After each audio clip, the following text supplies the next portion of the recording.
অন্য কোনো গুণ আপনি কন্টিনিউ করতে পারবেন না সারাদিন। 24 ঘন্টা একটা গুণ আপনি করতে পারবেন না। এই টাইপের কোনো গুণা সমাজে পাবেন না আপনি।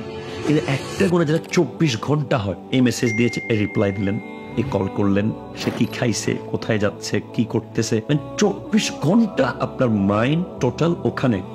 জিনার কাছে যেতে মানা করেছে আল্লাহ, জিনা করতে মানা করেনি। করা তো প্রশ্নই আসে না। আমাদের 95% রিলেশনগুলো কেমনে হচ্ছে?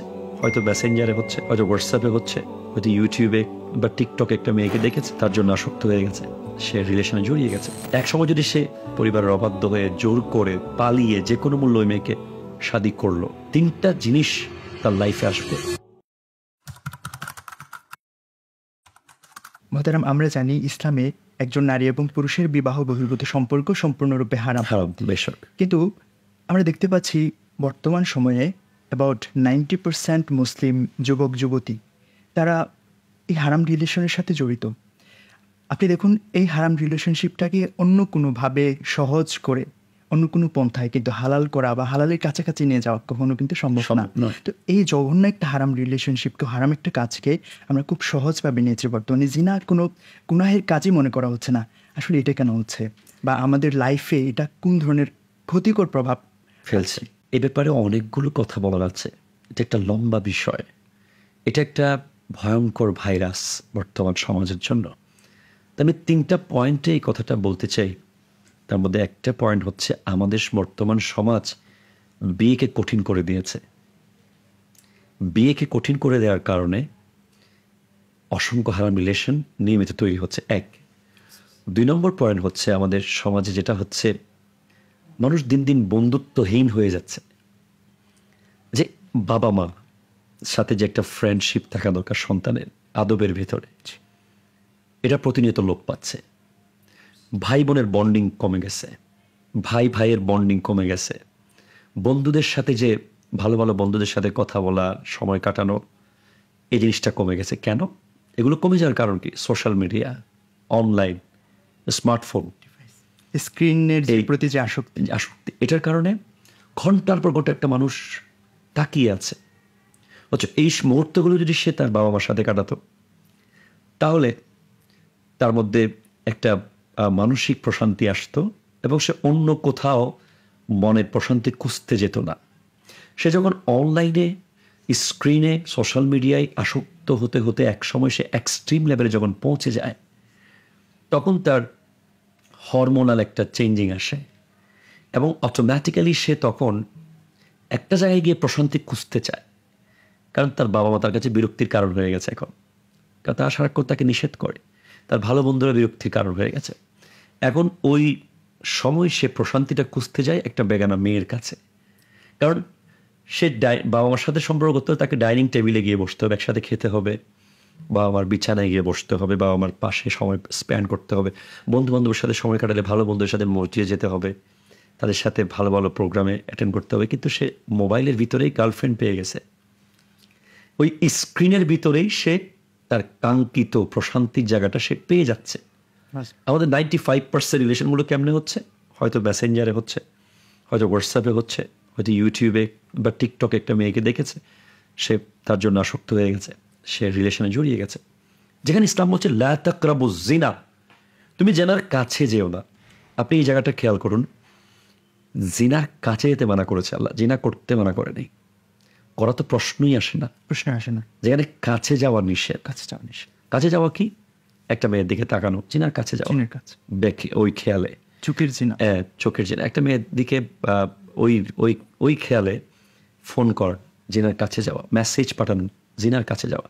তো এতে করে হয় কি? হাদিসে পাকে আছে, যখন আপনি একটা গুনাহ করবেন, এই যে গ্লাস, চশমা যে গ্লাস আছে আমার চোখে, এখানে যদি গ্লাসে একটা দাগ পড়ে, আমি দেখব। 2টা পড়লে আমি দেখব, 10টা পড়লে আমি দেখব। কিন্তু একটা সময় এমন হয়ে যাবে যে দাগ পড়তে পড়তে গ্লাসটা আই হ্যাভ টু চেঞ্জ, আমি আর দেখবো না।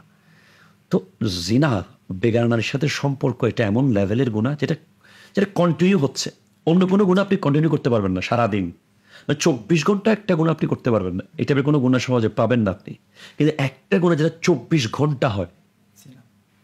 কারণ ওই মেয়ে এই মেসেজ দিয়েছে, এই রিপ্লাই দিলেন, এই কল করলেন, সে কি খাইছে, কোথায় যাচ্ছে, কি করতেছে, 24 ঘন্টা আপনার মাইন্ড টোটাল ওখানে। তাহলে কতগুলো দাগ পড়েছে আপনার কলবে, এবং কলব অন্ধকার হয়ে গেছে। একটা সময় সে এক্সট্রিম হয়ে যায়, সে সুইসাইড করে, সে তার পরীক্ষায় খারাপ করে, সে বলছে আমি এখন ফোন ধরতে পারবো না, সে লেখাপড়া করতে পারছে না, সে বলছে আমি আমার বাসায় আমাকে বিয়ে দিয়ে দিচ্ছে, তার পুরো কেরিয়ার শেষ ওই ছেলের। হ্যাঁ, এরপরে যে ব্যাপারটা, এক সময় যদি সে পরিবারের সাথে পরিবারের অবাধ্য হয়ে জোর করে পালিয়ে যে কোনো মূল্য ওই মেয়েকে শাদী করলো, কিন্তু কখনো সে সুখী হবে না। 3টা জিনিস তার লাইফে আসবে যদি কেউ কোনো মেয়ের সাথে সম্পর্ক রাখে, সে সারাক্ষণ জেনার মধ্যে ছিল, এবং যদি সে তাকে বিয়েও করে ফেলে তাহলে তার লাইফে কি হবে? এক, তার বাবা মার অবাধ্য হওয়ার কারণে সে যদি পৃথিবীর সবচেয়ে ভালো ফ্যামিলির মেয়েকেও বিয়ে করে নিয়ে আসে, সবচেয়ে গুণবতী নিয়ে আসে, এরপরে বাবা মার একটা নিঃশ্বাস যে আমরা দেখে শুনে আনতে পারলাম না। দেখে শুনে বাবা মা যদি কালো মেয়েও নিয়ে আসে, সে যদি কিছু নাও পারে, তখন তারা বলে না আমরা আনছি, আমাদের বৌমা। কিন্তু ছেলে যদি নিজ চেষ্টায় নিয়ে আসে, নিজে জোর করে নিয়ে আসে, পরিবারকে না জানিয়ে বা তাদের অবাধ্য হয়ে, প্রত্যেকটা মিস্টেকে তারা সেই কথাটা বলে দেবে।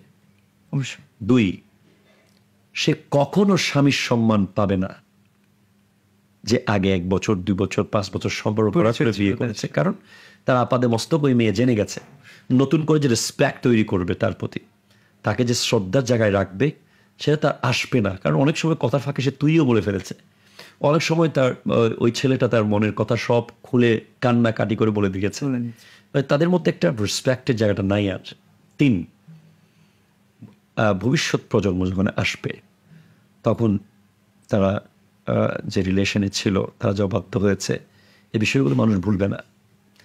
মানুষ যখন কোনো একটা মানুষকে আঘাত করতে চায়, তখন মানুষ সর্বপ্রথম আঘাতটা করে তার চরিত্র নিয়ে কথাটা তুলে নিয়ে আসে। তুমি না এমন ছিলা, তুমি না এটা করতা। এবং নারী ঘটিত বিষয়গুলোকে আমরা আমাদের সমাজ খুব মারাত্মকভাবে হাইলাইট করে।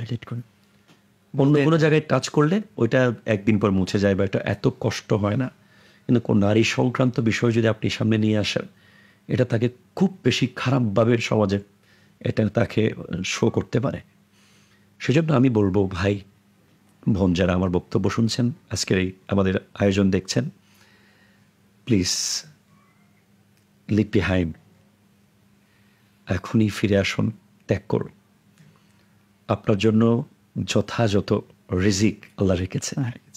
একটা সতীসাধ্যী নারী একটা রিজিকের 4টা স্তর, তার মধ্যে একটা হচ্ছে সর্বনিম্ন স্তর হচ্ছে টাকা পয়সা, সর্বোচ্চ স্তর সুস্থ শরীর, সর্ব উত্তম স্তর হচ্ছে একজন নেককার স্ত্রী, আর তারপর একজন নেককার সন্তান। স্ত্রী নেককার হলে সন্তান নেককার হবে। এরপর 4th স্টেজ, যেটা হচ্ছে একদম ফাইনাল রিজিকের পরিপূর্ণ স্তর, সেটা হচ্ছে আল্লাহর সন্তুষ্টি। তো একটা বেগানা নারীর সাথে সম্পর্ক রাখলে না আল্লাহ, আপনার সাথে আল্লাহ আছে, না নবী আছে, না ওয়ালি আছে, না কোরআন আছে, না ইসলাম আছে, কিছুই আপনার সাথে নাই। আপনি জাস্ট একটা ফিজিক্যাল মুসলিম, একটা দৃশ্যমান মুসলিম। আপনার হৃদয়ে, আপনার চলাফেরা ইসলাম থাকবে না, আপনার প্রতিটা মুহূর্ত জিনার গুনাহ হচ্ছে।